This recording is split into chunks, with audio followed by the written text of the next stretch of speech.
Bonjour à tous et bienvenue sur le plateau de la grande interview de la Provence. Nous accueillons ce matin Pape Ndiaye, ministre de l'Éducation nationale et de la jeunesse. Bonjour monsieur le ministre. Bonjour. Vous êtes en poste depuis à peu près 6 mois. Vous êtes à Marseille depuis 3 jours. Nous allons y revenir. Votre arrivée rue de Grenelle a été considérée à la fois comme une surprise et comme une rupture avec votre prédécesseur Jean-Michel Blanquer. Vous vous définissez comme un pur produit de la méritocratie républicaine. Vous êtes chercheur, universitaire, historien de l'immigration. Et vous avez entre autres la mission de redonner confiance, motivation à une communauté d'enseignants souvent en désillusion face à des problèmes de salaire, de conditions de travail, de reconnaissance. Alors nous aborderons évidemment tous ces points avec vous, tout comme les possibles réformes à venir, le retour des maths, la laïcité, le harcèlement scolaire. Mais avant cela, Pape Ndiaye, une toute première question, monsieur le ministre, qui êtes-vous vraiment ? Je suis, vous avez rappelé mes anciennes activités avant d'être ministre. Aujourd'hui et depuis 6 mois, jour pour jour, je suis ministre de l'Éducation nationale et de la jeunesse. Et donc ma fonction me définit avec, bien entendu, et on aura l'occasion d'en reparler, une vision de l'éducation qui est nourrie par mon métier d'historien également, et puis la mise en œuvre du projet qui a été présenté par le président de la République. Donc vous restez plus discret sur votre personnalité, ce qui vous a construit et qui fait que vous allez être un certain ministre de l'Éducation nationale. Alors, je suis un produit de l'école républicaine, comme vous venez de le rappeler. Je suis enseignant moi-même et donc je fais partie du monde que j'ai l'honneur de mener maintenant à la tête de ce ministère si central pour notre pays. Et puis, bien entendu, vous le savez aussi, je viens de la société civile. Je ne suis pas élu, je n'ai pas eu de mandat électif jusqu'à présent. Et il me semble que la vie politique française bénéficie de personnalités qui ne viennent pas de la vie politique, de personnalités qui apportent leur savoir, leur expérience professionnelle, leur sensibilité également. Vous aurez noté que j'ai aussi des origines et des attaches africaines, ce qui n'est pas si courant dans la vie politique française. Alors, pour vous interroger ce matin, nous sommes en direct, le service politique de la Provence, François Tonneau, Florent Provençal. Bonjour. Bonjour. Florent, la première question. Pape Ndiaye, vous êtes en poste depuis 6 mois. Votre arrivée a suscité de nombreuses polémiques. Certains vous voyaient comme un ministre woke. Aujourd'hui, ça vous fait rire ? Vous êtes fait une carapace ? Toutes ces attaques ? Oui, je me suis fait une carapace et je m'en suis fait une raison. En même temps, je ne suis pas dupe de la nature de certaines attaques. Et les réseaux sociaux sont emplis de remarques qu'on ne peut qualifier que de remarques et d'attaques racistes.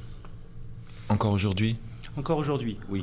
Il y a une violence et une tonalité dans les réseaux sociaux en particulier qui me fait penser que je ne suis pas traité tout à fait de la même manière. D'accord. On va parler un peu de Marseille, la raison pour laquelle vous êtes là. Une vraie immersion, vous êtes resté plus de 2 jours, vous avez visité 8 établissements différents. S'il y a quelque chose que vous devez retenir, un point fort, quelque chose qui vous a vraiment marqué, ce serait quoi ? Ce serait la qualité, en dépit des difficultés, la qualité, l'opiniâtreté, l'engagement des communautés éducatives. J'ai été très frappé par cela. On reparlera des difficultés, bien entendu, des écoles de Marseille. Mais si Marseille a quelque chose de remarquable, c'est cette solidité qui s'appuie d'ailleurs sur une histoire plus large, celle d'un tissu associatif, celle d'une vraie ville en quelque sorte. À Marseille plus qu'ailleurs, monsieur le ministre ? À Marseille, ça m'a vraiment frappé. Et on a par exemple au lycée Saint-Exupéry, où j'étais hier, qui est un lycée qui a des difficultés qui sont celles des quartiers nord, de quartiers défavorisés. Il y a dans ce lycée une résilience, une façon d'envisager les questions, de se lancer dans des projets, un engagement des enseignants, de la direction, des personnels, et puis des élèves, une fierté aussi d'être dans un lycée qui a une longue histoire depuis 1960. Et ça, c'est quelque chose d'impressionnant. C'est peut-être la première chose que je retiendrai de ces jours passés à Marseille. Une fierté, mais il y a de nombreuses revendications aussi. On était hier ensemble au lycée Saint-Exupéry, notamment sur le transport, sur l'entourage des quartiers nord. Vous avez une réponse à apporter à ces enseignants qui sont justement très motivés, mais un peu désemparés par rapport à l'état des quartiers nord? Oui, il y a des questions qui vont au-delà, bien sûr, de ce que peut et doit faire l'État stricto sensu. Par exemple, la question des transports, qui est un vrai problème dans les quartiers nord. Et l'État lui-même participe, même si ce ne sont pas ses attributions directes. Il y a aussi la question d'un autre lycée à construire dans les quartiers nord. Un seul grand lycée comme celui que j'ai visité hier, ça ne suffit pas à l'évidence. Et on a pu voir à quel point il y a des problèmes de place, d'espace dans ce lycée. Et donc il faut penser la réforme et les changements à la fois à long terme, du point de vue des transports, de la construction de lignes de tram, par exemple, à long terme aussi pour la construction d'un nouveau lycée. Vous êtes favorable à la construction d'un nouveau lycée? Oui, j'y suis favorable, à l'évidence, même si cela ne relève pas de mes attributions. Ce sont les attributions de la région. Et puis, il faut aussi penser à court terme, parce qu'on ne peut pas promettre des changements pour dans 10 ans ou dans 12 ans. Il faut aussi que les changements se matérialisent dans des temps qui soient les temps de la scolarité. Et donc, imaginez la construction de locaux provisoires, par exemple, pour faire face aux difficultés, réfléchir aux lignes de bus. Et je sais que la région, que la préfecture travaille sur ces questions. Il faut aussi que les habitants puissent voir des changements, mais des changements qui se matérialisent assez rapidement, au-delà des transformations structurelles qu'il faut envisager.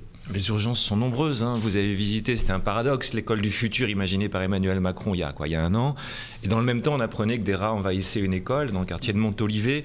Qu'est-ce qu'il faut faire pour aller plus vite? Les moyens sont énormes. Est-ce qu'il n'y a pas possibilité d'aller plus vite pour améliorer les conditions de travail des enseignants et bien sûr des élèves?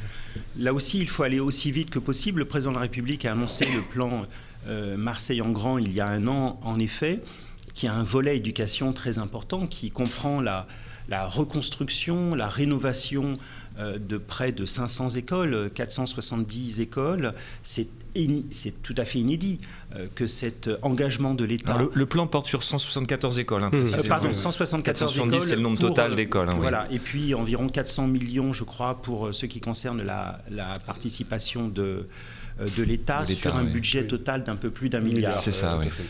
Tel qu'annoncé par le maire de Marseille. C'est un engagement évidemment tout à fait important de la part de l'État, de la part de la collectivité aussi, pour faire face aux difficultés de bâti que vous notez, et un bâti insalubre, tout à fait inadmissible. Vous aviez déjà vu ça ailleurs? Non, jamais. Jamais. Je dois dire, c'est quelque chose de tout à fait désolant, qui traduit aussi des décennies qui ont été des décennies d'abandon pour une partie du bâti scolaire, il faut bien le reconnaître. Monsieur le ministre, il y a un effort de long terme à faire, ça va prendre du temps. Et puis dans l'immédiat, bien entendu, il faut faire ce qu'il faut pour limiter les dégâts, notamment d'un point de vue sanitaire. On note, justement, François Tonneau parlait de cette école envahie par les rats, cette école dans le quartier de Montolivet qui est 172e sur les 174 dans l'ordre de rénovation. C'est dire s'il y a urgence. Cette école infestée par les rats, elle arrivera en fin de plan finalement. C'est dire s'il y a vraiment urgence à Marseille de rénover toutes ces écoles. C'est absolument urgent, et j'ai eu des échanges à ce sujet lors de mon séjour pour savoir quelles étaient les étapes des chantiers à venir. Les choses ne sont pas parties aussi rapidement que je le souhaiterais. Vous en avez parlé avec Benoît Payan notamment, le maire de Marseille? J'en ai parlé avec le maire, j'en ai parlé également avec les autorités de l'État ici à Marseille. Je souhaite évidemment très vivement que l'on avance et que l'on propose aussi aux habitants un calendrier de manière à ce que les gens puissent aussi se figurer le rythme et puis la qualité des travaux qui doivent être engagés aussi rapidement que possible. Et ça se passe bien avec Benoît Payan? On a le sentiment qu'il y a un petit peu d'eau dans le gaz, si je puis me permettre l'expression. On l'a vu lundi avec Elisabeth Borne, où Benoît Payan était un peu réticents, on va dire. Comment ça se passe? Est-ce que c'est vraiment fluide entre l'État et la ville de Marseille sur ce plan des écoles? Vous savez, les relations entre l'État et les collectivités, elles sont indispensables pour ce qui concerne l'éducation. L'éducation nationale, c'est un ministère, mais c'est aussi les collectivités qui financent le bâti, qui construisent les écoles, qui construisent les collèges, les lycées, qui s'occupent des cantines, qui s'occupent du périscolaire. Tout cela, ça n'est pas l'État. L'État, le ministère de l'Éducation nationale, ce sont d'abord des moyens pédagogiques, ce sont des enseignants que nous finançons. Les relations entre l'État et les collectivités, elles sont parfois empreintes d'échanges qui peuvent être des échanges plus ou moins harmonieux. Vous maniez les mots. Il y a parfois des sujets. Moi-même, j'ai créé au ministère de l'Éducation nationale une instance pour pouvoir dialoguer au mieux avec les villes, avec les départements, avec les régions, mais que les maires échangent avec l'État et qu'il y ait parfois des dissensions, cela me paraît relativement normal. L'essentiel, c'est d'aller dans la même direction. Et le plan Marseille en Grand permet d'unir les forces qui sont celles de la mairie en particulier. La métropole, la région compte également beaucoup. Et puis aussi les forces de l'État. Et c'est ce à quoi je m'attelle du côté du versant école. Justement, le cas Marseille est un peu particulier. Comme vous le disiez tout à l'heure, c'est 400 millions d'euros par l'État pour le bâti des écoles. C'est une première en France. Oui. Donc l'État pourrait être peut-être plus exigeant pour que ça aille un peu plus vite. Nous regardons les choses nous suivons les choses avec attention. Ce qui est clair, c'est qu'il faut engager les travaux et puis suivre les travaux de manière à ce qu'ils se déroulent aussi rapidement que possible. C'est l'intérêt des Marseillaises et des Marseillais, c'est aussi l'intérêt de la mairie et c'est l'intérêt premier du ministère de l'Éducation nationale parce que la qualité de l'enseignement, la continuité pédagogique exige des locaux de bonne qualité, exige bien entendu des conditions sanitaires qui soient aussi bonne que possible. Si vous nous rejoignez à l'instant, nous sommes en direct avec Pape Ndiaye, ministre de l'Éducation nationale et de la jeunesse. Une nouvelle question, François Tonneau. Une question un petit peu plus politique pour s'amuser un peu. Vous venez plutôt de la gauche, vous avez soutenu François Hollande en 2012, on s'en souvient. Aujourd'hui, on a un gouvernement qui penche à droite, ne serait-ce que par le poids de personnalités telles que Bruno Le Maire ou Gérald Darmanin. Comment fait-on pour essayer de rééquilibrer ce macronisme vers la gauche, vous qui, comme Clément Beaune ou Olivier Dussopt, venez plutôt de cet autre bord? L'équation majoritaire depuis 2017, c'est une équation qui rassemble des personnalités qui viennent de bords différents et qui veulent travailler ensemble autour du président de la République. Et donc il est important qu'il y ait un courant, en quelque sorte, progressiste, social-démocrate. Et je suis très heureux de faire partie de ce courant. Il a du mal à exister, ce courant. Alors, il est peut-être moins visible, mais il ne faut pas sous-estimer sa force dans la majorité présidentielle. Il va se faire entendre, j'ai l'impression, j'en suis même assez persuadé. C'est ce courant qui œuvre en coulisses pour faire en sorte que la gauche vienne voter le projet de loi sur le développement durable, par exemple? Il travaille à diverses questions. Pour ce qui me concerne, l'éducation, je suis fidèle aux valeurs qui sont les miennes. La lutte contre les inégalités sociales, contre les inégalités scolaires, le progressisme, les questions relatives au développement durable que vous avez évoquées. Ça, ce sont des questions dans lesquelles je me reconnais et dans lesquelles d'ailleurs le président de la République et la première ministre se reconnaissent aussi. Le président de la République a lancé récemment le Conseil national de la refondation. Une de ses priorités, c'est l'éducation. C'est pas un comité Théodule de plus, encore une commission. Vous pouvez nous définir vraiment ce que vous faites dans ce conseil? Ça n'est pas un comité Théodule, ça n'est pas une grande réunion pour parler et sans que rien n'aboutisse. Ce dont il est question avec le Conseil national de la refondation, dans son volet éducation, c'est d'organiser des débats dans toutes les écoles, dans tous les collèges, dans tous les lycées de France qui sont volontaires, c'est sur une base de volontariat, afin de construire des projets pédagogiques qui soient au plus près du terrain et au plus près de ce que souhaitent les acteurs des communautés éducatives. Et donc ce qu'on fait, c'est passer par le bas, si je puis dire. C'est ce qui s'est fait d'ailleurs à Marseille avec les efforts qui ont été engagés du côté de ces 59 écoles qui travaillent à des projets éducatifs nouveaux. Donc Marseille est en pointe de cela. Ce que nous faisons aujourd'hui, c'est que nous généralisons la démarche en disant aux communautés éducatives, en disant aux enseignants, aux parents d'élèves, aux élèves eux-mêmes, aux équipes administratives et de direction, eh bien réfléchissez à ce dont votre école, votre collège, votre lycée a besoin. Travailler sur la question des rythmes scolaires, travailler sur des projets pédagogiques qui mobilisent les élèves, tenez compte du tissu local, de ce que l'on fait dans la région, réfléchissez, on vous donne des marges de manœuvre, on vous donne de l'autonomie pour rééquilibrer le ministère de l'Éducation nationale, qui est un ministère historiquement très, très vertical, qui va du haut vers le bas.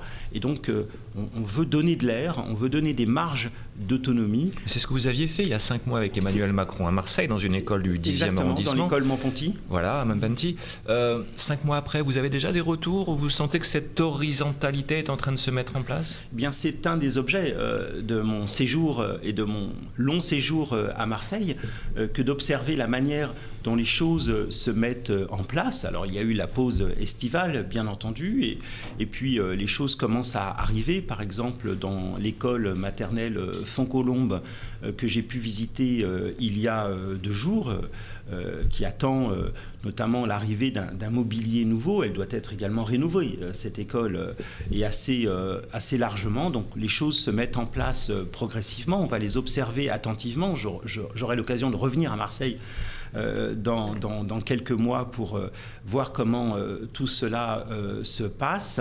Mais il y a un mouvement qui est engagé.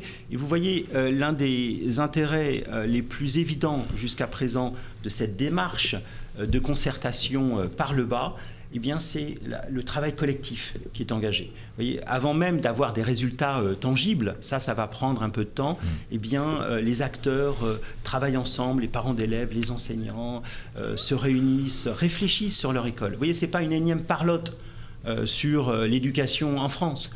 C'est pour parler de chaque école, c'est pour parler de l'avenir des enfants que les gens se réunissent et qu'ils reconstruisent et qu'ils construisent en s'appuyant d'ailleurs sur ces traditions associatives dont on parlait à Marseille. C'est pour ça que c'est particulièrement intéressant dans cette ville.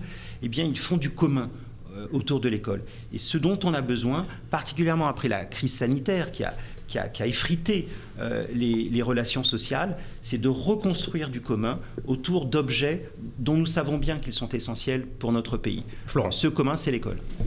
Oui, on va parler de la réforme des lycées. Vous venez de remettre 1h30 de maths dans le tronc commun des premières. C'était une mesure de la célèbre réforme de votre prédécesseur, M. Blanquer. Vous divisez cette réforme comme perfectible, cette réforme Blanquer. Qu'allez-vous changer d'autre dans cette réforme que les maths ? Cette réforme, quand elle a été mise en place, a été accompagnée de la création d'un comité de suivi. Et s'il y a un comité de suivi, j'ai d'ailleurs prolongé ces activités, c'est précisément pour observer ce qui se passe de manière pragmatique. La crise sanitaire a aussi impacté très profondément la réforme des lycées. Figurez-vous que le baccalauréat qui va arriver en 2023 sera le premier baccalauréat en quelque sorte normal, avec des épreuves qui se tiendront de manière normale. L'année dernière, les épreuves de spécialité ont eu lieu en mai, elles n'ont pas été prises en compte dans Parcoursup. Et puis, de toute façon, on aura une cohorte de bacheliers qui aura subi en seconde, en première et puis aussi en troisième les effets de la crise sanitaire. Donc il faut tenir compte de tout cela. On observe comment les choses se passent au lycée et puis on regarde, on retouche, on adapte en fonction de ce que l'on observe et c'est pour cela du côté des mathématiques que nous avons réintroduit ou introduit cette heure et demie de mathématiques dans le tronc commun de manière à ce que tous les élèves, pas simplement celles et ceux qui font la spécialité mathématique, mais ceux qui choisissent d'autres spécialités, aient un enseignement de mathématiques, car vous savez que le résultat et le niveau moyen des lycéens en mathématiques laisse à désirer. En même temps, c'est un peu la question qui fâche, mais en remettant cette heure et demie de maths, qui était quelque chose de symbolique dans la réforme Blanquer, est-ce que vous n'enlevez pas définitivement toute crédibilité à votre prédécesseur ? On parlait de rupture, elle est forte. C'est un choix que j'assume, et j'observe qu'il a été salué de façon très générale par la communauté éducative. Il y a des questions sur les moyens qui ont été posées, je peux y répondre très volontiers. En tout cas, du point de vue du principe, il ne me paraît pas admissible d'avoir d'un côté une excellence mathématique. La France est réputée pour son niveau en mathématiques, 13 médailles Fields, mais de l'autre côté, un niveau moyen qui est un niveau moyen problématique. Or, les mathématiques font partie de la culture générale. Ce sont des mathématiques citoyennes qu'il faut aussi pouvoir... C'était un peu une hérésie quand même d'enlever les maths, on peut se le dire. Je pense que c'est une bonne chose que de les rétablir. Une autre réforme qui fait polémique, c'est celle des lycées professionnels. C'est quoi cette réforme et pourquoi une telle réforme ? Les lycées professionnels, c'est un tiers des lycéens. 2 ans après l'obtention du bac pro, la moitié des nouveaux bacheliers sont au chômage. On ne peut pas se satisfaire de cette situation. On a donc une carte des formations professionnelles qu'il faut retoucher. Il y a des formations professionnelles qui ne correspondent plus à l'économie d'aujourd'hui. Et donc, il faut aussi reconnaître la réalité des choses. Et puis, il y a des formations professionnelles remarquables qui ne suffisent pas à la demande. Et donc, on a une situation du marché du travail qui est celle d'un marché qui a besoin de jeunes formés, et puis on a des jeunes qui sont au chômage. Donc, l'objectif premier de cette réforme, c'est d'articuler au mieux et de faire que quand on a son bac pro, hors poursuite d'études supérieures vers le BTS par exemple, quand on a son bac pro, on puisse trouver du travail. Voilà quand même une ambition qui est une ambition, je dirais, presque évidente pour un ministre de l'Éducation nationale. Donc nous devons nous attaquer à cela, à retoucher la carte des formations professionnelles et puis aussi repenser l'articulation entre les entreprises et puis les lycées professionnels. C'est ce qui fâche un peu les enseignants d'ailleurs. Trop de stages, c'est ça. Ouais. Ils disaient avant trop de théorie, maintenant ils disent trop de stages. Alors trop de stages, on va effectivement augmenter la période de stage, mais nous avons également besoin de lycéens qui soient bien formés du point de vue des disciplines fondamentales, qui sachent correctement lire, écrire, calculer, s'exprimer, qui est de la culture générale. Et donc il faut maintenir, préserver les enseignements fondamentaux. Et donc l'objet des groupes de travail qui ont été lancés depuis le 21 octobre sous l'égide de la ministre déléguée aux voies professionnelles et à la formation professionnelle, Carole Grandjean, c'est justement de trouver les bonnes formules, d'aller tranquillement vers un projet de loi qui permette d'avoir des lycées professionnels qui soient aussi des voies d'excellence. Parce que les lycées professionnels, malheureusement, ne sont pas toujours des voies d'excellence, ce sont parfois des voies de garage vers lesquelles on pousse des lycéens qui ne peuvent pas aller du côté des lycées généraux ou technologiques. Et il faut donc s'assurer que ce tiers des lycéens, qui est souvent un tiers socialement plus défavorisé. Le taux de boursiers dans les lycées professionnels est plus élevé, les difficultés sociales qui sont plus importantes. Il faut être à la fois attentif à ces questions et puis offrir des perspectives professionnelles à ces lycéens qui soient des perspectives décentes, qui leur permettent de s'insérer dans la vie tout en formant les jeunes citoyens dont on a besoin, parce que les 18-24 ans ne votent plus, comme vous savez. Et donc, pour le lycée, on a aussi des enjeux qui sont des enjeux citoyens. Pour être très concret, au-delà des maths, qu'est-ce qui va changer à la rentrée 2023 ? Sur quoi vous travaillez ? Sur quel changement ? Pour le lycée, ce sont les mathématiques, bien entendu. Et puis, j'aurai l'occasion bientôt d'annoncer un certain nombre de dispositions pour ce qui concerne le collège et notamment la classe de 6e. J'ai pu parler, ça a pu choquer parfois, du collège comme étant l'homme malade du système. Je ne voulais pas évidemment mettre en cause les enseignants qui sont remarquables et dont le travail est en tout point louable, mais nous avons des difficultés structurelles au collège. C'est le moment de ce que j'appelle la grande divergence, où les itinéraires scolaires normaux se poursuivent et puis on a une partie de la population scolaire qui plonge. Vous pouvez nous donner les grands axes sur le collège ? J'aurai l'occasion d'en parler pour la classe de 6e. La classe de 6e, c'est une classe charnière, c'est une classe extrêmement difficile. Il y a une marche en quelque sorte. Et pour un certain nombre de jeunes, notamment ceux qui sont les plus fragiles, à la fois scolairement et socialement, c'est le moment où les choses commencent à s'aggraver, à se dégrader de manière quasi irrémédiable. Et donc il faut vraiment travailler sur cette transition entre l'école primaire et le collège. Déjà presque 25 minutes d'entretien avec vous, Monsieur le Ministre. Nous sommes en direct sur la page Facebook de la Provence, sur laprovence.com. Parlons des salaires des enseignants, la promesse du chef de l'État qui est d'un salaire minimum de 2 000 € nets pour les professeurs. C'est bien pour la rentrée 2023 ? C'est pour le 1er septembre 2023, c'est même budgété, si le Sénat approuve le PLF 2023, le budget du ministère de l'Éducation nationale. Et en effet, ce sont des hausses de salaire significatives que nous proposons pour, non pas seulement pour les débutants, pour les néo-titulaires, comme nous disons, mais également pour les 20 à 25 premières années de carrière, avec en plus des hausses de salaire en toute fin de carrière, par le passage facilité vers la hors-classe et la classe exceptionnelle. Ça veut dire un enseignant qui a déjà 5 ans d'ancienneté, il sera également augmenté de manière tout à fait significative. Nous avons calculé, les choses sont encore provisoires, que pour un enseignant qui a 5 à 6 ans d'ancienneté, on sera plutôt du côté de 13 à 14% de hausse, à quoi s'ajoute une part variable dépendant de nouvelles missions que nous allons proposer de manière facultative, bien entendu, et qui rajoutera à cela environ 10% supplémentaires. Et donc on a des hausses de salaire qui font partie de la question plus générale encore, qui est celle de l'attractivité du métier. Ça va suffire les salaires pour l'attractivité ? Non, ça ne suffit pas. Vous savez, à l'échelle de l'Europe, tous les pays, sauf 2, ont des difficultés de ce côté.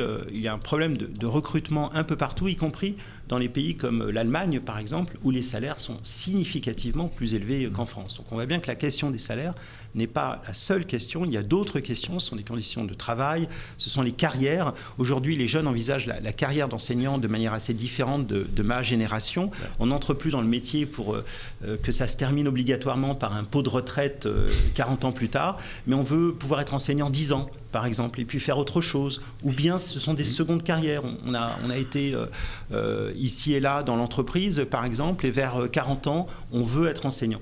Et or, le modèle de carrière classique ne favorise pas ce type de changement. Il faut donc réfléchir à tout cela. Il faut aussi favoriser des nouvelles pratiques, travailler sur toutes sortes de questions bien au-delà de celle du salaire, mais reconnaissons quand même que le salaire, c'est un élément important d'attractivité. Mais ça va prendre du temps.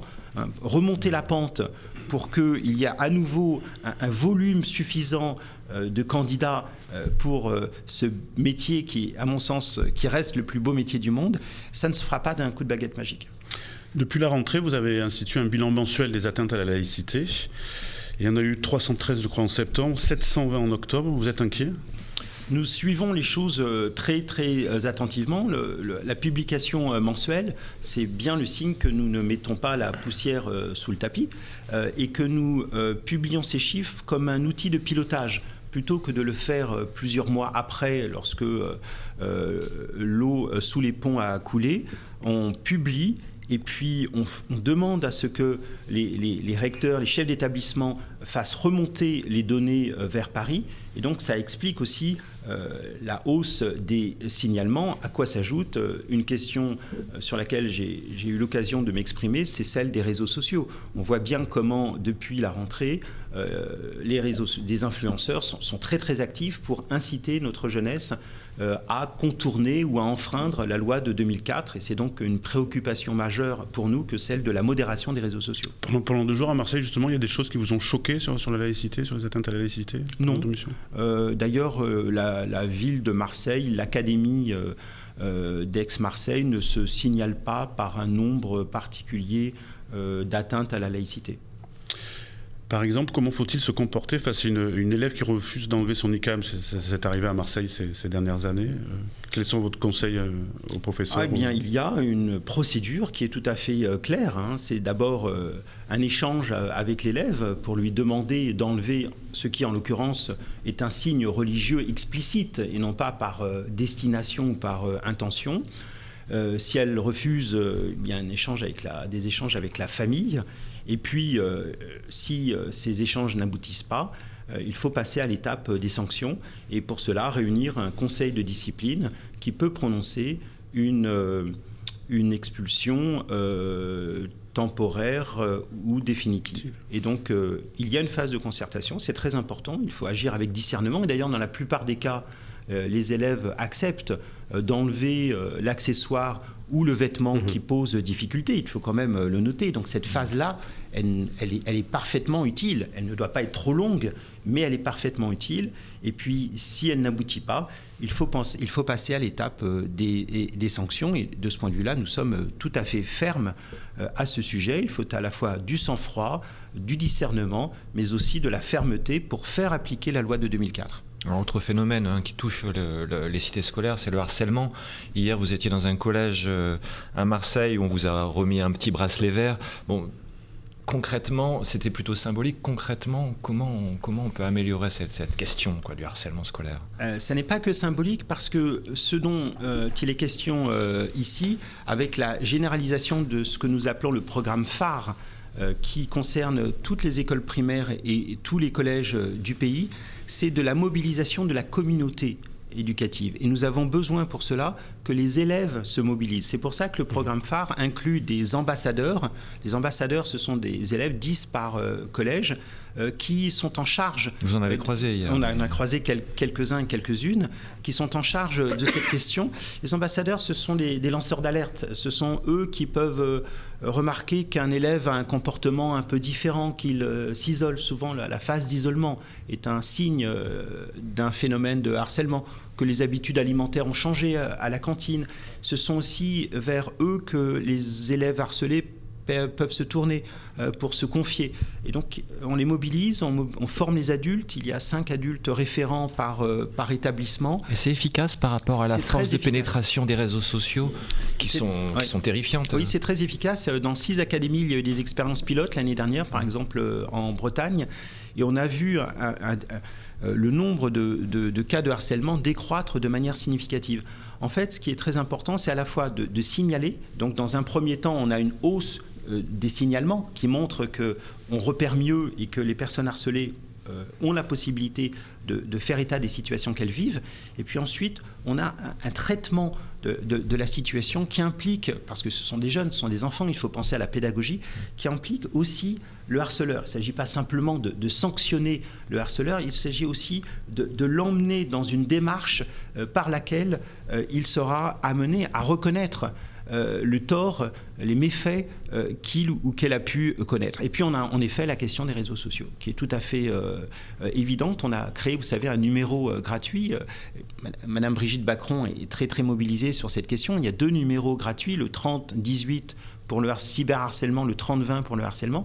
J'insiste sur le fait que le 30-18, c'est très important, parce que lorsqu'un jeune appelle en panique parce que je ne sais quelle photo intime circule sur les réseaux sociaux, ou qu'il y a des insultes, etc., eh bien, les personnes qui travaillent au 30-18 peuvent bloquer la diffusion de ces messages ou de ces photographies, vous voyez, faire retomber le niveau de panique avant d'engager évidemment des démarches pour identifier celles et ceux qui sont à l'origine des choses. Et donc, ce sont des numéros très très importants, et nous avons créé tout un programme avec des affiches dans les établissements pour que ces numéros soient connus, en plus de la mobilisation des personnels et des élèves que j'ai évoqués. On a vu ça dans le Vaucluse, justement. On va regarder les images, justement. On va regarder les images qu'on a prévues. Il y a aussi des initiatives personnelles, comme ces bikers. Regardez les images, vous les voyez ici, qui sont intervenus contre le harcèlement scolaire. C'est un reportage qu'on a vu sur laprovence.com cette semaine, avec donc dans ce lycée vauclusien, une adolescente qui était harcelée, et cette association de bikers qui sont venus faire une démonstration de force, en fait, symbolique, pour Paola, que vous voyez à l'image, et dont la maman s'est sentie obligée d'appeler cette association pour que cette démonstration puisse permettre à sa fille de s'en sortir. Et généralement, comme le disent les membres de cette association, ça s'arrange quand il y a ce type d'initiative-là. Bon, c'est une initiative associative bien spécifique, mais vous réagissez comment à ce type d'initiative ? Que des associations se mobilisent contre le harcèlement, on ne peut que s'en féliciter. Mais l'institution, elle a une mission. Elle ne peut pas externaliser cette mission. C'est pour ça que nous avons ce programme à l'intérieur des établissements. C'est pour ça qu'on a créé les numéros dont j'ai parlé. C'est pour ça qu'on est les ambassadeurs, etc., etc. Il est tout à fait essentiel que nous soyons mobilisés. Et de ce point de vue-là, j'attends des résultats extrêmement positif de la généralisation de ce programme phare à partir de cette année. Les lycées peuvent naturellement y adhérer et un certain nombre le font parce que le harcèlement, ça a des effets parfois catastrophiques. On a des tentatives de suicide, il y a quand même des suicides de collégiens et de lycéens chaque année. C'est absolument intolérable, c'est inadmissible que cette situation. Et puis on a aussi toutes ces situations perlées, ces dépressions longues de jeunes gens harcelés avec la chute des résultats scolaires, avec des conséquences extrêmement graves sur leur développement personnel. Il faut donc faire de la lutte contre le harcèlement une priorité. De ce point de vue-là, je m'inscris en continuité avec ce qui a été fait ces dernières années. Et on redonne les deux numéros que vous avez donnés, 30-18 cyberharcèlement, 30-20 harcèlement. François. Autre question, certes moins dramatique, mais tout aussi essentielle, c'est la parité, l'égalité entre les filles et les garçons, notamment dans les filières scientifiques. Il suffit de regarder à Marseille des classes préparatoires ingénieurs, 10% de filles. Comment on fait pour attirer ces filles ? On va les chercher, on prend par la main en disant « Regarde, un moteur d'avion, en fait, c'est génial ». Alors, il y a d'abord une démarche volontariste. Vous avez raison, et donc ce que j'ai indiqué à propos des mathématiques, c'est pas simplement l'heure et demie de mathématiques en première. Il y a un volet aussi de parité filles-garçons. Notre objectif, à la fin du quinquennat, c'est d'arriver à la parité dans les filières scientifiques, en tout cas mathématiques, du lycée. Il y a la question des classes préparatoires qui est très importante, de la première année aussi de licence de maths ou bien de sciences de l'ingénieur. Pour l'instant, on est loin de la parité. Ce qui est frappant, c'est que les filles prennent la spécialité maths en première, mais qu'elles abandonnent cette spécialité en passant en terminale, en choisissant pour les filles scientifiques de préférence les SVT, la physique-chimie également. Donc notre objectif, c'est de faire de telle sorte que les filles prennent la spécialité maths, éventuellement maths expertes, et puis qu'elles soient nombreuses en classe préparatoire. Vous avez remarqué leur nombre insuffisant à Marseille, c'est vrai ailleurs. Pour cela, il faut du volontarisme. Parce que dans chaque lycée, il y a des jeunes filles, heureusement, qui sont bonnes en mathématiques, qui aiment les mathématiques. Il faut donc que les enseignants, que les équipes de direction fassent un effort particulier en direction de ces jeunes filles pour les inciter à prendre la spécialité maths, ou en tout cas à ne pas l'abandonner en passant en terminale. Et donc nous allons fixer des objectifs cibles dans les établissements en incitant et en demandant aux chefs d'établissement de se mobiliser pour augmenter la part des filles en terminale. Vous savez, pour l'option maths experte, qui est l'option la plus mathématique qui s'ajoute à la spécialité maths en terminale, il suffit en moyenne de 4 jeunes filles par établissement pour atteindre la parité. Donc on n'est pas sur un Himalaya à gravir. Il y a des jeunes filles à aller chercher une par une, en quelque sorte, pour commencer à inverser la tendance. Et il faudra plusieurs années. Notre objectif, c'est d'arriver. Et puis, sur le fond, on a une question.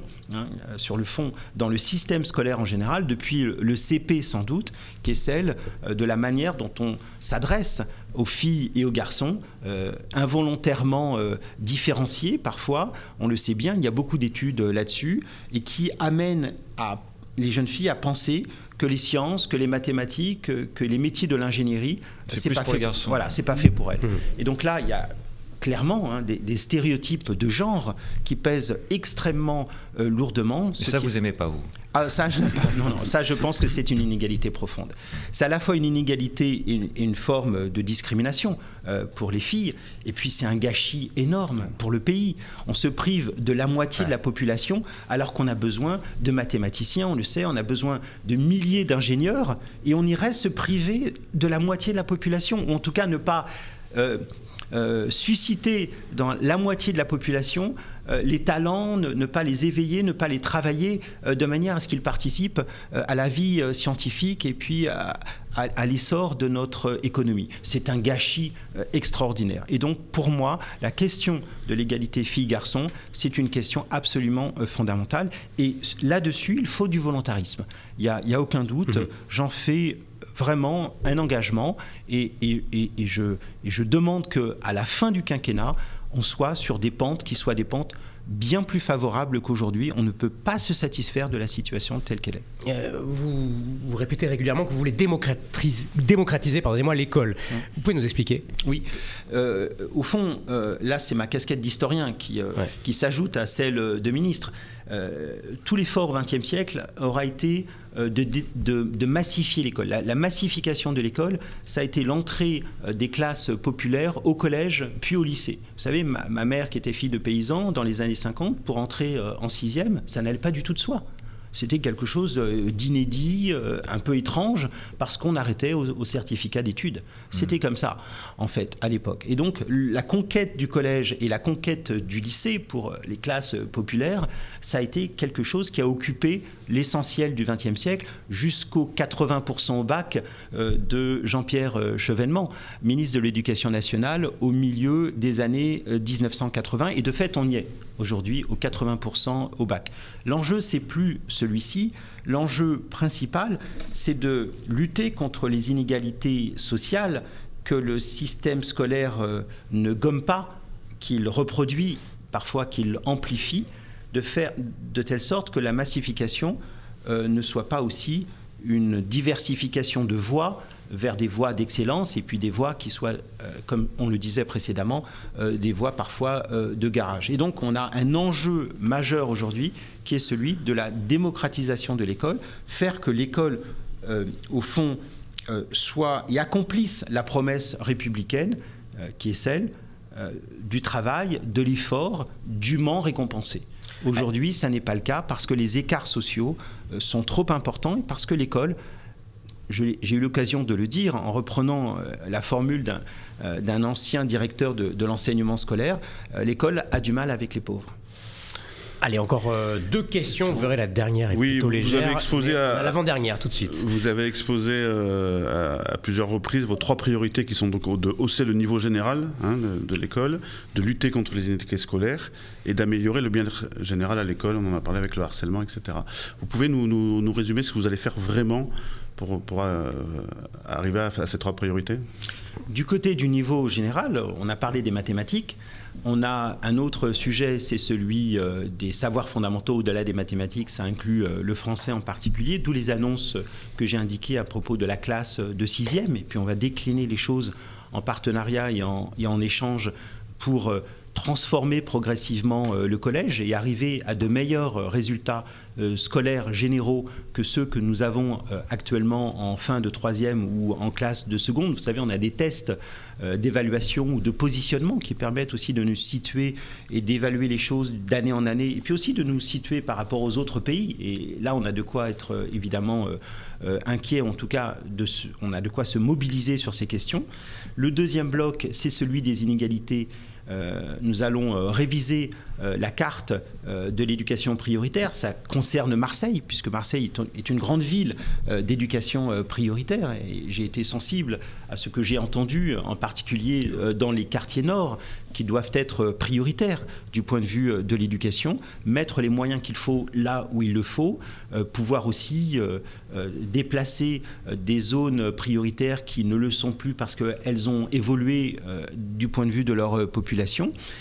Les inégalités filles-garçons dont on parlait, l'école inclusive avec la question des élèves en situation de handicap qui sont très nombreux. Nous avons annoncé l'acte 2 de l'école inclusive pour résoudre des problèmes structurels de ce côté. Ça, c'est le bloc inégalité. Et puis il y a la question du bien-être avec la lutte contre le harcèlement. Mais il y a bien d'autres choses à faire du côté du bien-être. Vous avez peut-être noté que j'ai relancé très fortement au mois de septembre l'éducation à la sexualité qui est théoriquement prévu par les textes depuis 2001, mais qui n'est pas assumé pour toutes sortes de raisons. Or, nous savons que l'éducation à la sexualité, c'est très important pour lutter contre les violences sexuelles et sexistes, pour lutter contre les inégalités, les stéréotypes dont on parlait précédemment. Ça a beaucoup d'effets aussi pour le bien-être des élèves. Et puis, il y a d'autres choses liées à l'environnement, liées à des dispositions concrètes. Au lycée Saint-Exupéry, on a parlé de la maison des lycéens, de ce lieu où les lycéens peuvent se retrouver à l'intercours ou à d'autres moments pour échanger, des lieux de convivialité. Voilà des choses importantes à penser.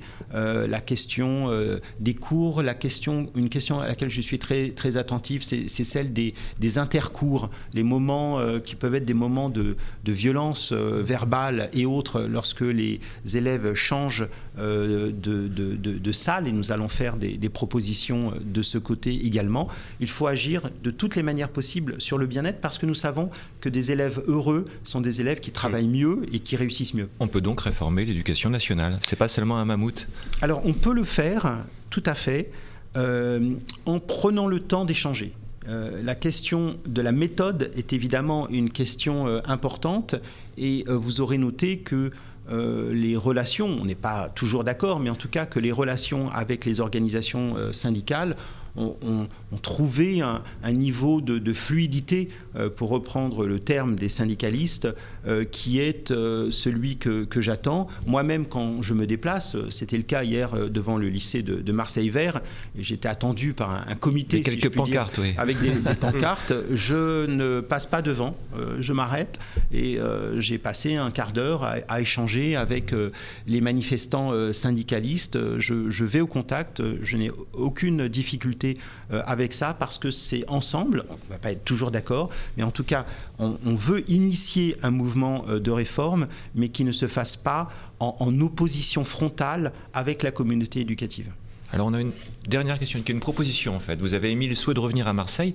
On vous propose le 15 janvier. Pourquoi ? Parce qu'il y a OM Lorient au Vélodrome. On sait que vous êtes supporter de Dimitri Payet et de l'OM, mais aussi de Lorient. D'ailleurs, on se pose la question, comment on peut être supporter de Lorient ? C'est pas gentil pour... non, c'est pas très gentil, mais c'est plus pour la plaisanterie. Hier, vous avez rencontré les minots, comme on dit, du centre de formation de l'OM, filles et garçons. Ça, c'est important pour un ministre de l'Éducation de veiller à ce que ces formations-là soient bien prises en compte. J'aime le foot personnellement. J'étais très heureux de rencontrer les filles et les garçons footballeurs, tout en insistant évidemment sur la priorité qui, de mon point de vue, doit être l'école. C'est la prunelle de nos yeux. Attention de ce point de vue-là. Mais pour Marseille-Lorient, j'avoue que vous me tentez, mais mon cœur sera déchiré. Vous savez, Lorient, c'est une très belle équipe. Le Lorient du début des années 2000, c'était une équipe absolument remarquable, avec de grands joueurs.